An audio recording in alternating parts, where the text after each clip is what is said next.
chapter 3, verse 17. The Lord your God is in your midst, a victorious warrior.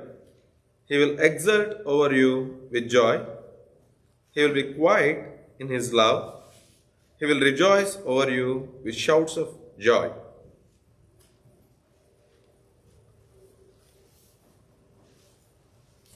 Let's also look at Matthew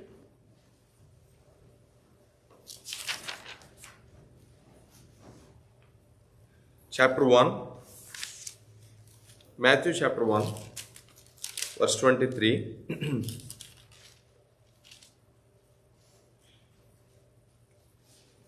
Behold, the virgin shall be with child and shall bear a son, and they shall call his name Emmanuel, which translated means God with us.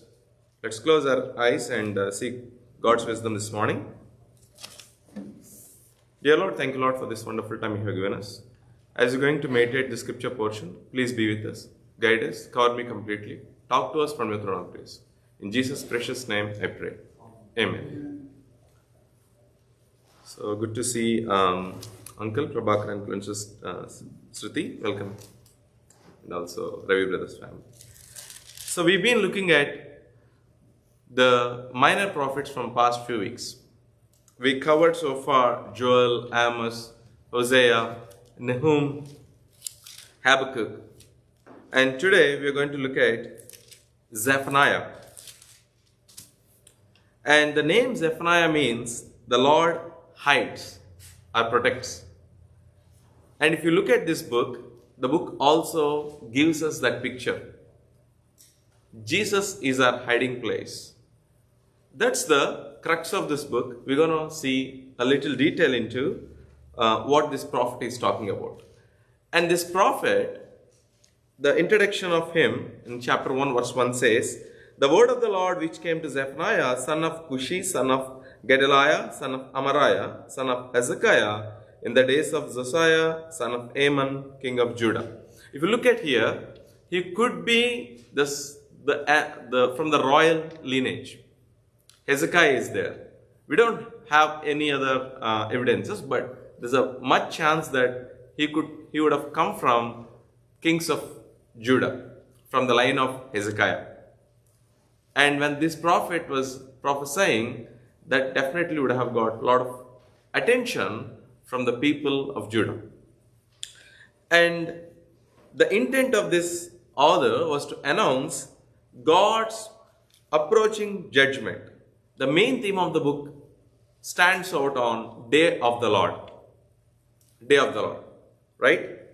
When God would severely punish the nations, he portrays the horror of that ordeal and makes it clear that God will yet be merciful towards his people. Whenever you think of Day of the Lord in your life, two things should come into your mind. God's judgment and God's restoration. Most often, we would end up thinking about God's judgment. We don't really look at the piece of restoration. God's plan is always comes with his love. His love covers all kinds of sins that you may commit or I may commit in this world.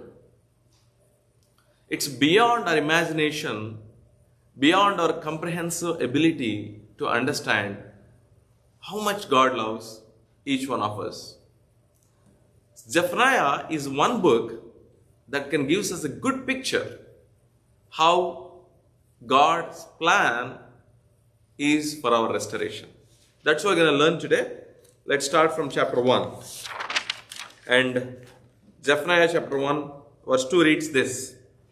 I will completely remove all things from the face of the earth, declares the Lord. I will remove man and the beast, and I will remove birds of the sky and the fish of the sea, and the ruins along with the wicked. I will cut off man from the face of the earth, declares the Lord. Whenever you do wrong things in your life, right, the response that comes from the people who are responsible over you is exactly like this. When your son or daughter does something that is not right, a father who wants his son to be righteous or daughter to be righteous responds like this. The anger of your father says these kind of words. I am going to remove you. I am going to cut off you. Because I am not happy with you. I am not happy with you. This is what I really want you to achieve in your life. This is what I want you to live. But you are failing. Our Heavenly Father, when He sees this, He says, I'm going to cut off you. And this is what He's speaking to the kingdom of Judah, the southern kingdom. Let's look at verse 3. I will stretch out my hand against Judah and against all the inhabitants of Jerusalem, and I'll cut off the remnant of Baal from this place, and the names of the idolatrous priests along with the priests, and those who bow down on the housetops of the host of heaven, and those who bow down and swear to the Lord, and yet swear by Milcom. God is saying, there is only one way you worship God. You shouldn't have two gods in your life. The people of Judah on their housetops, He's talking, they go on the top of the house and they look at God of heavens.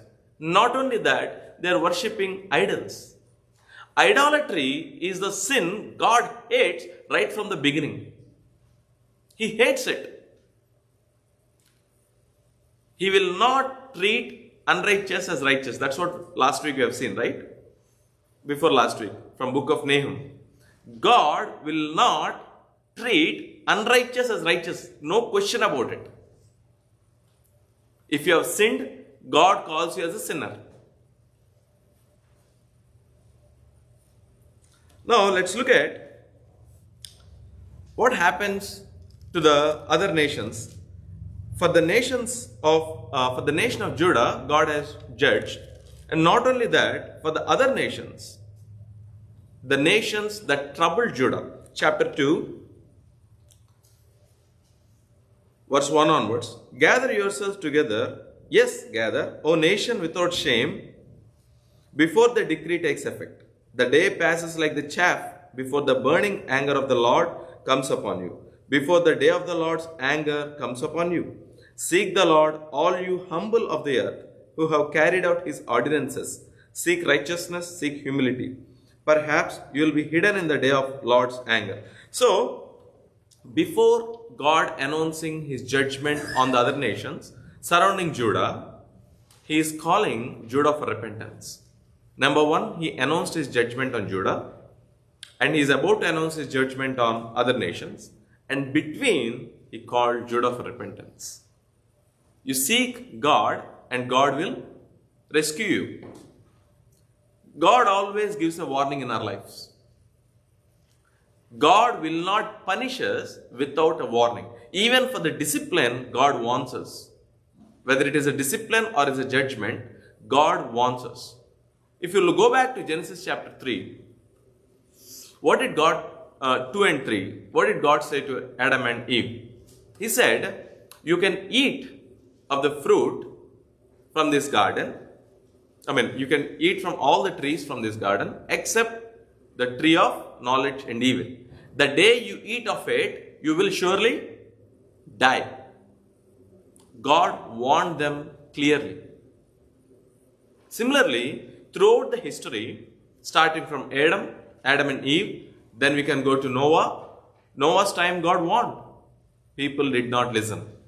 When Abraham prayed for Sodom and Gomorrah because of Lot, God gave them a chance. But there were no people, no righteous people. So, Abraham had to bring Lot only from that land. And during the time of Jacob, Joseph, time of Moses, God has been warning people before the calamity. God clearly told Moses, you cannot have any other gods before me. You cannot worship. You should not grumble. People grumbled against God right from the beginning. And during David's time, the people were happy for some time. You can see But after Solomon, from that moment onwards, people started going back and worshipping idols. And kingdom was divided. Northern kingdom, southern kingdom. And northern kingdom, there was not even one good king who ruled people of Israel.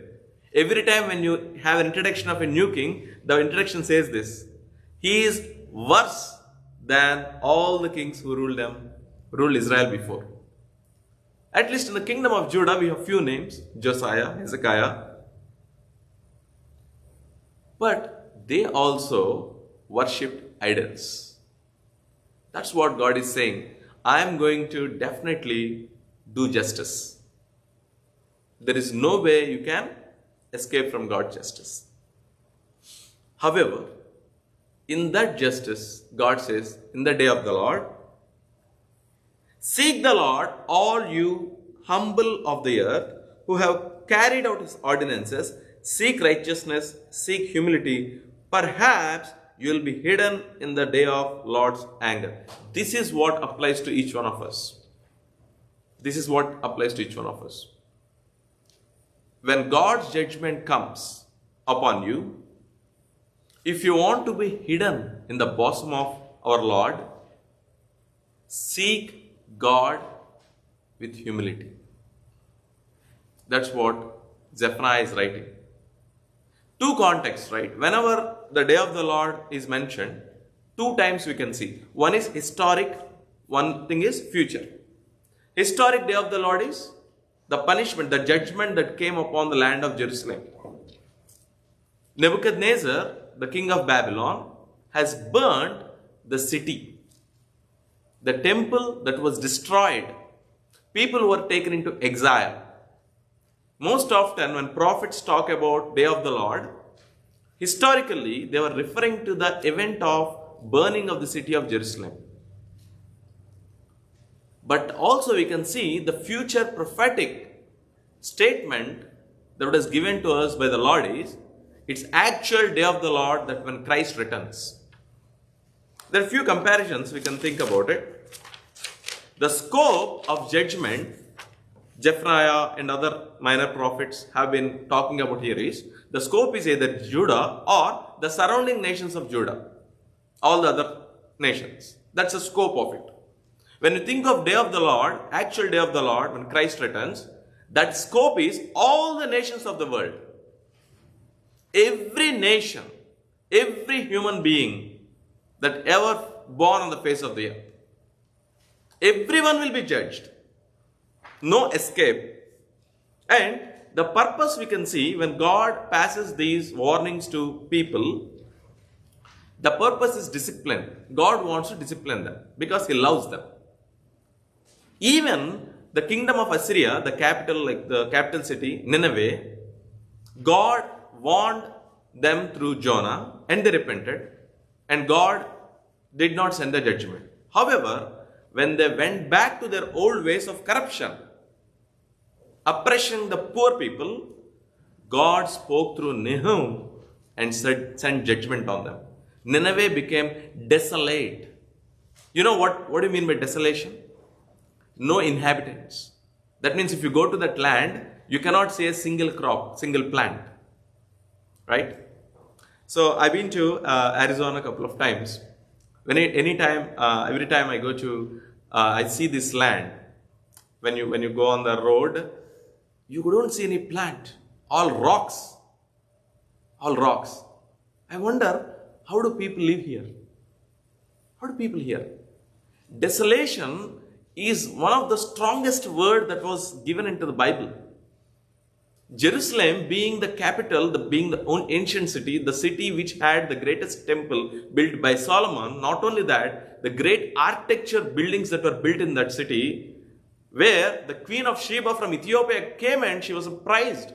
How come this city has so much architecture? Such city became desolate. A place that is not livable. No food, no plants, no crops, no water. No water.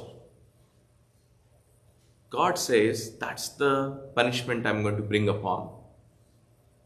Today we are looking at a lot of wars happening in the world, and we can find a lot of prophecies about it. If you look at Luke chapter 24 or a few other chapters in Matthew that talks about the end times, the current situation resonates what's happening in the world. Every time when there is a big calamity in the world, every time there is a great trial and tribulation in the world recognizes that God is there. I can clearly give a classic example. I know a family, many families in India, who are like nominal Christians. Nominal Christians are the ones who go to church, attend prayer, come back home. Right? Ritualistically, they do that. Though they attend church for 30 years, 40 years, trust me, they don't have the heart of repentance. They don't have assurance of salvation. And it's possible, I have seen with my own eyes. My family is a clear example for that. I lived my life as a nominal Christian for 27 years. I always attended church. I attended Sunday school. And people thought I was so good morally. I was shown as a great example. But until the day I truly accepted Christ and submitted my life to Him, I was not born again, I was not saved. Such nominal Christians, when the COVID hit them, that's when they came back to God. When the angel of the death is going around, that resonated what happened during the time of Moses. The last plague that fell upon the land of Egypt, the angel of death passing, every house mourning, crying. That kind of situation we have observed during COVID time. Every family, they were asking, can you please pray for us? Pray for us. Fear of death. These are the things God allows in our life. No one has seen those many deaths before COVID, before this pandemic. No one has seen such kind of things in the world before. God judges. God's judgment is certain. However, He keeps His people safe. You may ask me a question. Many God servants, many godly people also died during this COVID. How do you explain this? God says, though you may lose your life on this earth, you have everlasting life with me. That's the answer. That's the answer. But the judgment upon people who don't know God, that is their end. They are all destroyed. They are going to destruction. There is no way they can escape the hell. Clear. My own uncle, my mom's brother, he was a Hindu, right? He was just 53 years old. He has 2 kids. Very healthy. He was also a veterinary doctor. And we had very good relationship with them, right? For Christmas, we would invite them. For their festivals, we would go to their house. And every time when we host a prayer in the house, he would come. He would sit, calm, listen and go. When COVID hit, we didn't expect, but he has to go away.